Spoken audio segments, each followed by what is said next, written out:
If you are interested in military tech, which I think is safe to assume as you're watching this video, you might have been wondering why the US Navy, which is by far the largest in the world, who has a budget that far surpasses any other nation in the world, does not operate any supersonic anti-ship missiles. Right now, the US Navy's main anti-ship missile is the Harpoon.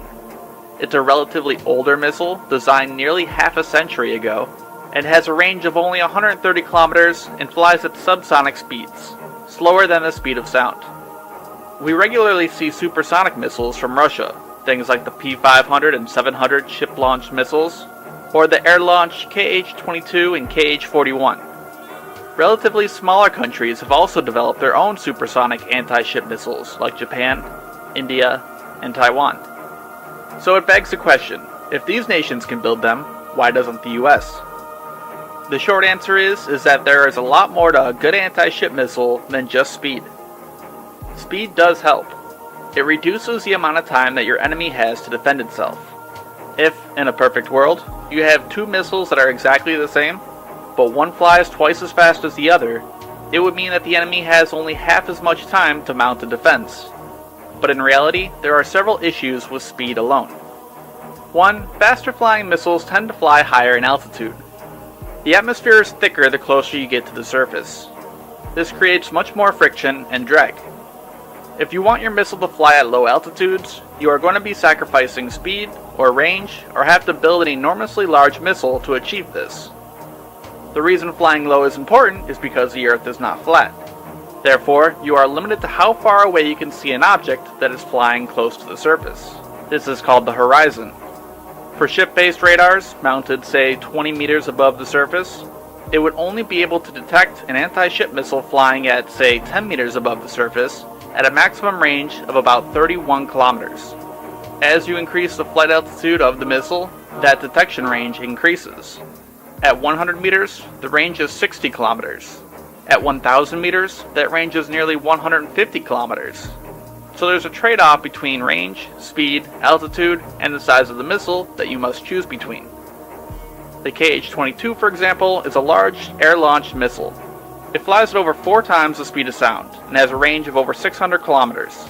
But to do this, it flies up to an altitude of around 30 to 40,000 meters. If we were to go back to our horizon calculator, we can see that it could theoretically be detected over 800 kilometers away.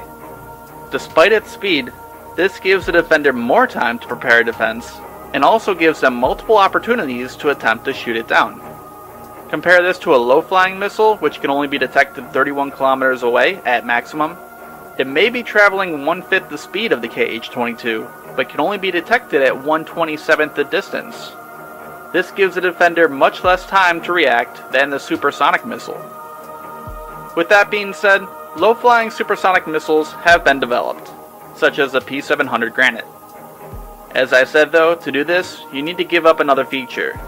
What the P-700 gives up is size.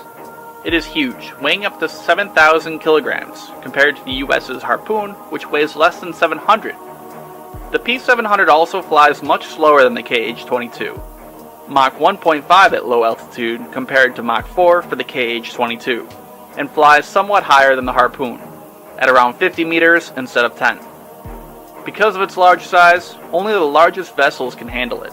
The Kirov-class battle cruisers, the largest ship at sea today, besides aircraft carriers, and the Oscar-class submarines, the largest guided missile submarines in the world, besides the converted Ohio-class, which were originally ballistic missile subs, and Russia's aircraft carrier, the Admiral Kuznetsov, can fire the P-700.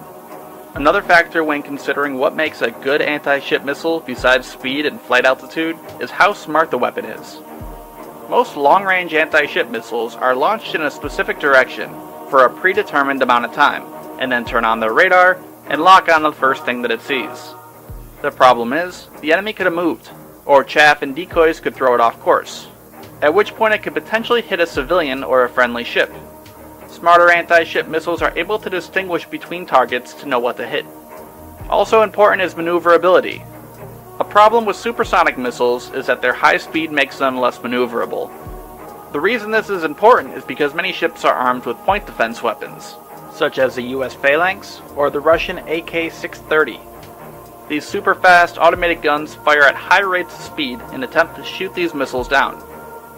Weapons such as a harpoon will perform a maneuver right before it hits its target, making its flight path unpredictable, and more difficult for these guns to shoot them down. While some supersonic missiles will perform some sort of terminal maneuver, it does so much more gradually, over a longer distance due to its speed, making the maneuver less effective against point defenses. So there are many factors to consider beyond just speed. Even Russia, who has many different supersonic anti-ship missiles, has been developing and deploying new subsonic missiles. The Kh-35, for example, entered service in 2003, decades after those supersonic missiles like the Kh-22 and P-700. It is similar in many ways to the US Harpoon. It's close in size, weight, warhead, speed, and range. It has been deployed to numerous launch platforms too. Aircraft, ships, submarines, and even land-based sites.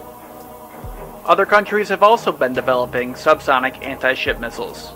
A Norwegian company has recently developed the Naval Strike Missile, another subsonic weapon that several nations are planning on purchasing. Japan developed and began operational service of the Type 12 in 2015. Turkey just finished the SAM subsonic missile, and China continues to produce subsonic anti-ship missiles for their navy. So it's a lot more complicated than just comparing the ranges and speeds on Wikipedia, like many YouTube videos I've seen seem to do. In some cases, subsonic missiles are better than the supersonic ones. But still, why doesn't the US build a supersonic anti-ship missile? First, of the Mueller inquiry, and one that could extend well into the 2020 campaign, the Democratic head of the House Judiciary Committee, Congressman Jerry Nadler of New York, today launched an aggressive investigation into three basic areas: allegations of obstruction of justice, public corruption, and other abuses of power by President Trump and his inner circle. The Judiciary Committee is demanding documents from 81 people and agencies and entities linked to Trump and his associates from every aspect of Donald Trump's life, spanning his business, his campaign, his family, and his administration. Those insiders include his sons Don Jr. and Eric, Alan Weisselberg, CFO of the Trump Organization, Jared Kushner, former White House counsel Don McGahn, former comms director Hope Hicks, among many others. The committee is asking for documents from the White House, Trump's campaign, Trump's foundation, as well as the FBI and the NRA. A request was also made for information about that 2016 Trump Tower meeting to get dirt on Hillary Clinton, about Trump's intervention with the FBI on behalf of Michael Flynn, about the firing of James Comey, the efforts to build a Trump Tower in Moscow, possible Russian financing, and the hush money payments that Michael Cohen testified about just last Wednesday. It's been noted before, it will be noted again, this committee, House Judiciary, has the power to draft articles of impeachment, which is what makes this new inquiry especially significant. Earlier on this network tonight, Committee Chairman Nadler talked to Rachel Maddow. We've been having some very positive responses from a number of the 81 people today. For 2 years, the Republican Congress did no oversight on the administration. None. They in fact acted as shields for the administration for whatever they wanted to do. We have to protect the rule of law, and that means we have to investigate and hold hearings and lay out for the American people if the administration is involved in abuses of power or obstruction of justice. Now, Chairman Nadler says both Mueller's office and the Southern District of New York are aware that his committee has made these requests. The recipients now have 2 weeks to comply. The 81 names listed today are just the start, a House Judiciary Committee source is telling NBC News. According to this very source, quote, that was the first phase of document requests. We have more letters coming soon. Well, tonight, the White House press secretary put out this statement about the inquiry. It reads in part, today, Chairman Nadler opened up a disgraceful and abusive investigation into tired, false allegations already investigated by the special counsel and committees in both chambers of Congress. Chairman Nadler and his fellow Democrats have embarked on this fishing expedition because they are terrified that their 2-year false narrative of Russia collusion is crumbling. Their intimidation and abuse of American citizens is shameful. Earlier today, the president was asked how he'll respond to this move. Are you going to cooperate with Mr. Nadler? I cooperate all the time with everybody. And you know the beautiful thing? No collusion. It's all a hoax. You're going to learn about that as you grow older. It's a political hoax. There's no collusion. There's no anything. As sometimes happens, over this past weekend, the president's Twitter account seemed in its tone and tenor and content to anticipate something big was coming. He wrote, quote, "I am an innocent man being persecuted by some very bad, conflicted and corrupt people in a witch hunt that is illegal." And here's what he told the Conservative Political Action Conference during Saturday's 2-hour-long speech. So they don't have anything with Russia. There's no collusion. So now they go and morph into, let's inspect every deal he's ever done. We're going to go into his finances. We're going to check his deals. We're going to check. These people are sick. More on that event later on in our broadcast. Judiciary is not the only committee ramping up Trump investigations.